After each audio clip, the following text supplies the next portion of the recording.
ఒక్క మాట మేడం, చివరిగా ఒక్క మాట, ఒకే ఒక ప్రశ్న.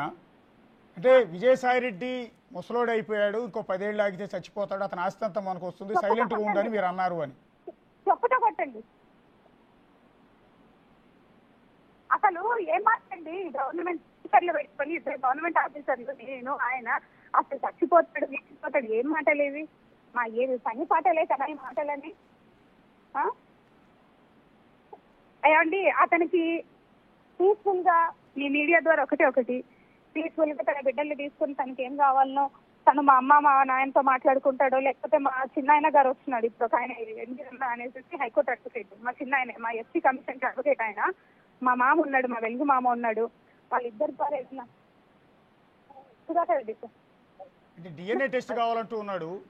మరి సుభాష్ రెడ్డి గారిని ఏమైనా ఒప్పించే ప్రయత్నం ఉంటుందా? ఆ ప్రొవిజన్ ఉంటుందా కోర్టులో ఏమన్నా? ఏమవసరం, మీకు అవసరం ఉంటే చేయించుకుంటాను నేను. ఓకే, డిఎన్ఏ టెస్ట్ ఒప్పుకోరు సార్? డిఎన్ఏ టెస్ట్ ఒక మాట చెప్తానండి. ఇప్పుడు మా అమ్మ మా నాయనకి నేను మరి మా అమ్మ నాకేమైనా డిఎన్ఏ టెస్ట్ చేసి ట్రై నేను పంపించిందా బయటకి? నాకు అవసరం ఉంటే నేను చేయించుకుంటాను. ఎన్డీ తివారీ కేసు చెప్తూ ఉన్నాడు. ఎన్డీ తివారీ గవర్నర్ ఇదే విషయంలో అక్కడ పిల్లోడు వెళ్ళి ఎస్, అది శాంతి గారు చాలాసేపు మాట్లాడారు. మనసు విప్పి తన ఆవేదన అంతా కూడా చెప్పుకునే ప్రయత్నం ఆవిడ చేశారు. సో మదన్మోహన్ తన బాజీ భర్త మదన్మోహన్ చేసిన ఆరోపణ ప్రతి ఒక్కదానికి కూడా క్లారిటీ ఇచ్చే ప్రయత్నం చేశారు. అదే క్రమంలో ఇప్పుడు భర్తగా ఉన్న సుభాష్ రెడ్డి నాకు ఆవిడికి సంబంధం లేదంటూ బయటకు వచ్చిన ఆడియో నేపథ్యంలో అతని గురించి కూడా, అతను ఎందుకు అన్నాడో నాకు తెలియదు, కానీ 2 నెలల నుంచి మేమిద్దరు మాట్లాడుకోవటం లేదంటూ ఈ విషయాన్ని అయితే బయటికి చెప్పడం జరిగింది. సో ఈ వ్యవహారంలో విజయసాయిరెడ్డి పేరు బయటికి రావటం, ఎంపీ విజయసాయిరెడ్డి ప్రెస్ మీట్ పెట్టి తన కూతురు లాంటిది అలాంటి ఆవిడతో నాకు అక్రమ సంబంధం అంటగడతారంటూ ఆయన మీడియా మీద కూడా పెద్ద ఎత్తున మండిపడిన ఆగ్రహం వ్యక్తం చేసిన ఇదంతా కూడా చూసాం. ఈ నేపథ్యంలోనే ఇప్పుడు శాంతి గారు బయటకు వచ్చారు. బిగ్ టీవీ ముందు మొత్తం ఉద్యోగానికి సంబంధించి ఫేస్ చేసిన ప్రాబ్లమ్స్, తన భర్త తనను ఏ విధంగా ఇబ్బంది పెట్టాడు, ఏ విధమైన పరిస్థితుల్లో తాను విడిపోవాల్సి వచ్చింది, ఏ విధంగా సుభాష్ రెడ్డిని పెళ్లి చేసుకోవాల్సి వచ్చిందనే అన్నిటికీ కూడా ఆవిడ సమాధానం చెప్పే ప్రయత్నం చేశారు. ప్రస్తుతం సుభాష్ రెడ్డి పరిస్థితికి మాత్రం ఎందుకు సుభాష్ రెడ్డి ఈ టైంలో, ఈ కష్టకాలంలో, ఈ క్లిష్టమైన ఈ పరిస్థితుల్లో ఎందుకు సుభాష్ రెడ్డి, ఆవిడ భర్త అయిన సుభాష్ రెడ్డి ఎందుకు అండగా నిలవట్లేదు? ఈ టైంలో వాస్తవంగా ఏ భర్త అయినా తన భార్య కష్టాల్లో ఉన్నప్పుడు, తన భార్య మీద లోకమంతా చుట్టముడితే ఆరోపణలు చేస్తున్న సందర్భంలో, తన భార్య మీద ఏకకాలంలో దాడులు చేస్తున్న సందర్భంలో మద్దతుగా పక్క నుండి భుజాన్ని చెయ్యేసి నేనున్నానని చెప్పి భరోసా ఇవ్వాల్సిన సుభాష్ రెడ్డి ఎందుకు రావటం లేదు? బహుశా శాంతి గారిని మనం అదే ప్రశ్న అడిగాం, ఎందుకు సుభాష్ రెడ్డి గారు హైదరాబాద్లో ఉంటున్నారంటే ఆవిడ ఒక కీలకమైన అంశాన్ని బయటికి చెప్పే ప్రయత్నం చేశారు. అదేంటంటే ఆవిడ మొదటి భార్య, ఎవరైతే సుభాష్ రెడ్డి మొదటి భార్యని మీరు ప్రశ్నించాలి, ఆవిడ ఎందుకు ఇబ్బంది పెడుతున్నారో మీరు ఆవిడని అడగండి అన్నారు. అంటే ఇందులో చాలా కీలకమైన వ్యవహారం మరొకటి ఉంది. బేసిక్గా ఆయన విడాకులు తీసుకుని పెళ్లి చేసుకున్నారా, విడాకులు తీసుకోకుండా నన్ను పెళ్లి చేసుకున్నారా అన్న విషయం కూడా ఇక్కడ శాంతి గారికి క్లారిటీ లేదు. ఆవిడ క్లియర్గా చెప్తూ ఉన్నారు, మొదటి భార్యతో విడాకులు తీసుకున్నాను కాబట్టి నేను పెళ్లి చేసుకుంటున్నాను అంటూ ఆ రోజు సుభాష్ రెడ్డి చెప్పిన మాటలు నేను నమ్మాను. కానీ ఇప్పుడు పరిస్థితులు చూస్తూ ఉంటే మొదటి భార్య విడాకులు తీసుకోలేదేమో అని అనుమానం కలుగుతోంది. సో ఇప్పుడు సుభాష్ రెడ్డిని అడ్డుకోవటంలో, నా వైపుకు రాకుండా నాకు సపోర్ట్ చేయకుండా సుభాష్ రెడ్డిని గత 2 నెలల కాలం నుంచి హైదరాబాద్లో ఉంచడం వెనక ఆయన మొదటి భార్య హస్తం ఉంది అనేది ఆవిడ కొన్ని అనుమానాలు వ్యక్తం చేస్తున్న నేపథ్యంలో ఇవాళ సుభాష్ రెడ్డి దీని పైన నోరు విప్పాలి.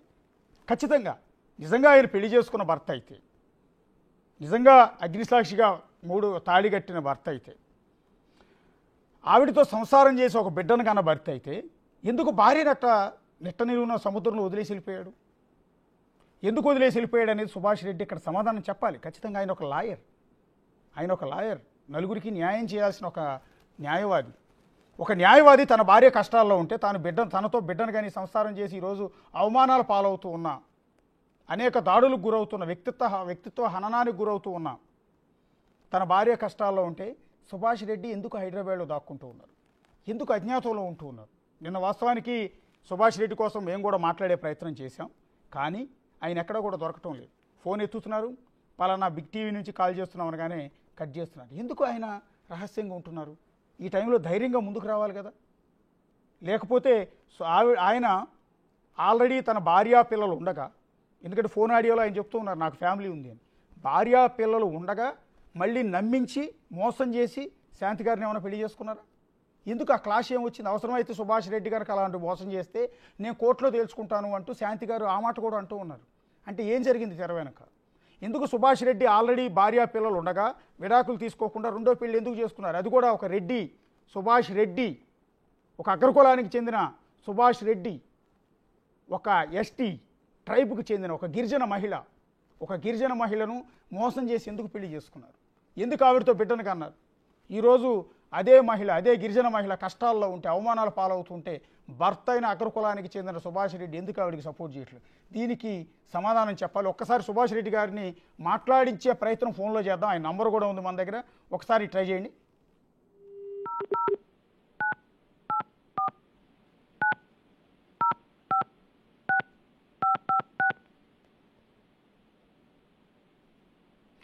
సుభాష్ రెడ్డికి ఫోన్ కాల్ కోసం ట్రై చేస్తూ ఉన్నాము. మీ ఫోటోలో కనిపిస్తున్న వ్యక్తి సుభాష్ రెడ్డి. రింగ్ అవుతుంది, ఒకసారి చూద్దాం. మీరు డయల్ చేస్తున్న నంబర్ ప్రస్తుతం బిజీగా ఉంది, దయచేసి తరువాత ప్రయత్నించండి. సుభాష్ రెడ్డి గారు రెగ్యులర్గా వాడుతున్న నంబర్, రెగ్యులర్గా యూజ్ చేస్తున్న నంబర్, దానికి మా బిగ్ టీవీ ల్యాండ్లైన్ నంబర్ నుంచి 040 నుంచి వస్తుంది.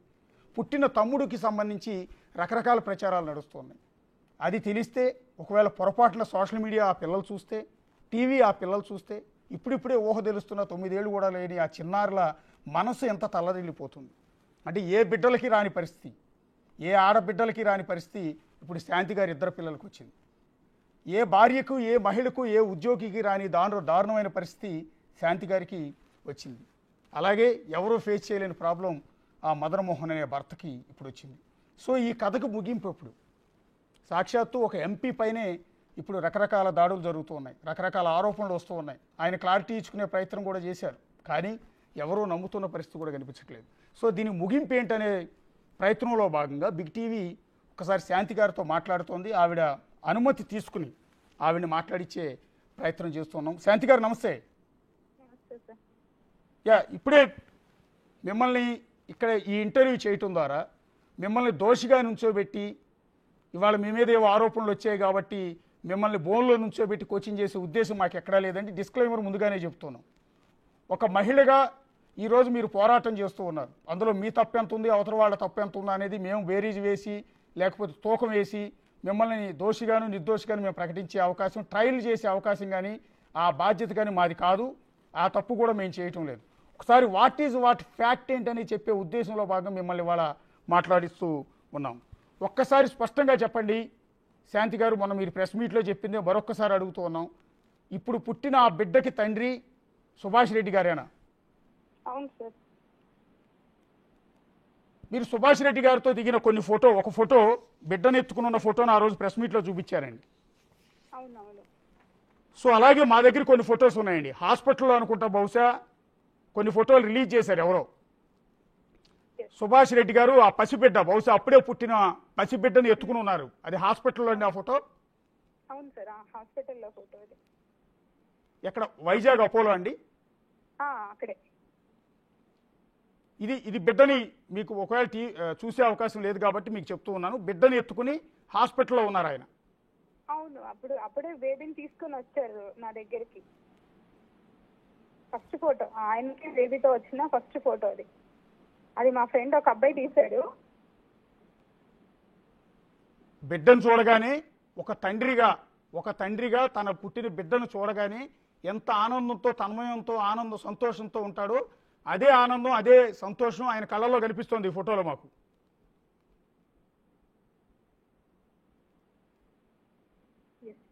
శాంతి గారు చెప్పండి. ఇంకొక ఫోటో కూడా ఎన్ని సోషల్ మీడియాలో రన్ అవుతున్న ఫోటోలు పెడుతూ ఉన్నామండి. ఇంకొకటి సమ్ పూలతో డెకరేట్ చేస్తుందండి.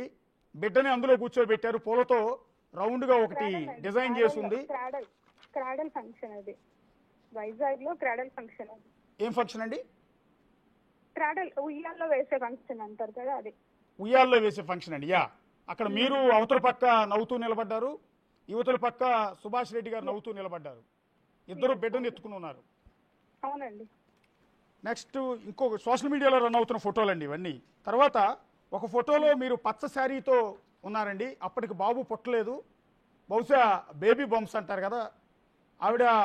ఆయన మీ ఊమ్ మీద చేయేశారు. చేయేసి ఉన్నప్పుడు మిమ్మల్ని హత్తుకుని ఉన్నారు. ఆయన అంటే పుట్టబోయే బిడ్డని పుట్టబోయే బేబీ బంప్స్ అంటారు కదా, వాటిని బహుశా చూస్తున్నట్టున్నారు ఆయన. ఇది ఎప్పుడు ఫోటో అండి? కాదు, అది డెలివరీకి వెళ్లే ముందు తీసిన ఫోటో. అది కూడా మా ఫ్రెండ్ మాతో ఉన్నాడు, అబ్బాయి హాస్పిటల్లో అంతా కూడా తోడుగా ఉన్నాడు, రన్నారావు అని, అతను తీసిన ఫోటో అది. లాస్ట్ ఇంకా జస్ట్ బిఫోర్ హాస్పిటల్ కి జాయిన్ అవ్వడానికి వెళ్లే ముందు తీసిన ఫోటో అది. ఓకే, నెక్స్ట్ డెలివరీకి వెళ్లే ముందు తీసుకున్న ఫోటో అది. నెక్స్ట్ ఇంకొక ఫోటో ఉంది మేడం. ఇది బహుశా ఇదేదో గృహప్రవేశం లాగా అనిపిస్తోంది. మీరు అప్పటికి గర్భవతిగా ఉన్నారా లేదో అర్థం కావట్లేదు, కానీ చాలా మంది జనాలు ఉన్నారు. కింద ఒక పంతులు గారు కూర్చుని ఉన్నారు.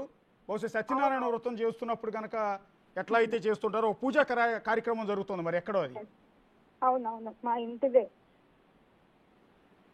అంటే గృహప్రవేశం మేడం అది? గృహప్రవేశమే అండి, సత్యనారాయణ వ్రతమే అది. ఇది ఎక్కడ మేడం, ఎక్కడ ఇల్లు అండి? ఇక్కడే తాడేపల్లి చెప్తున్నాడుగా అతను, మదన్ మోహన్ విల్లా అని, ఆ విల్లా గృహప్రవేశం అది. ఓకే, అక్కడ మీరు సుభాష్ రెడ్డి గారు వెళ్ళారు, అప్పటికి బిడ్డ పుట్టలేదు. మా అత్తమ్మ, మా వదిన. పక్కన ఉన్నది అత్తమ్మ వదిన అంటే సుభాష్ రెడ్డి గారు అమ్మ అక్క? అమ్మ అక్క. అవును. ఓకే, నెక్స్ట్ ఇంకో ఫోటో కూడా కనపడుతుంది. ఏదో హాస్పిటల్లో సారీ ఏదో దేవాలయంలో మీరు ఆయన కూర్చుని ఉన్నారండి, బిడ్డను ఒళ్ళో పెట్టుకుని కూర్చుని ఉన్నారు. అవును, ఆశీర్వచనం అది దుర్గా టెంపుల్ లో ఆశీర్వచనం జరుగుతుంది. అక్కడ అత్తమ్మ, వదిన పిల్లలు, అన్న, వదిన పిల్లలు ఉన్నారు. ఇదంతా కూడా వైజాగ్ నుంచి విజయవాడ ట్రాన్స్ఫర్ అయిన తర్వాత మేడం? అయిన తర్వాత. వైజాగ్ లో ఉన్నప్పుడు నేను ప్రెగ్నెంట్ లేనండి, ఇక్కడికి వచ్చాకే ప్రెగ్నెన్సీ. ఇదంతా సుభాష్ రెడ్డి గారితో మీరు చాలా హ్యాపీగా ఉన్నారు. ఇంకా ఫ్యామిలీ కదా సార్, ఇంకా మరి మేము ఫ్యామిలీ సంసారం, బాబు ప్రెగ్నెన్సీ, బాబు ఇంకా అన్ని అత్తమ్మ వాళ్ళు వచ్చారు, మరి గుడికి వెళ్ళాం, మా గుళ్ళో వాళ్ళు తీసుంటారు. అంటే ఇప్పుడు పుట్టిన బాబుతో సుభాష్ రెడ్డి గారు ఎలా ఉంటారండి? అంటే నేనేది అదే తండ్రిగా అదే ప్రేమ అదే అభిమానం. బాబు ఎప్పుడు ఆయన చేతిలోనే ఉంటాడు. ఏ ఫోటో అయినా చూసుకోండి మీరు, నా దగ్గర ఉన్న ఫొటోస్ అన్నిట్లో బాబు 99% ఆయన చేతిలోనే ఉంటాడు.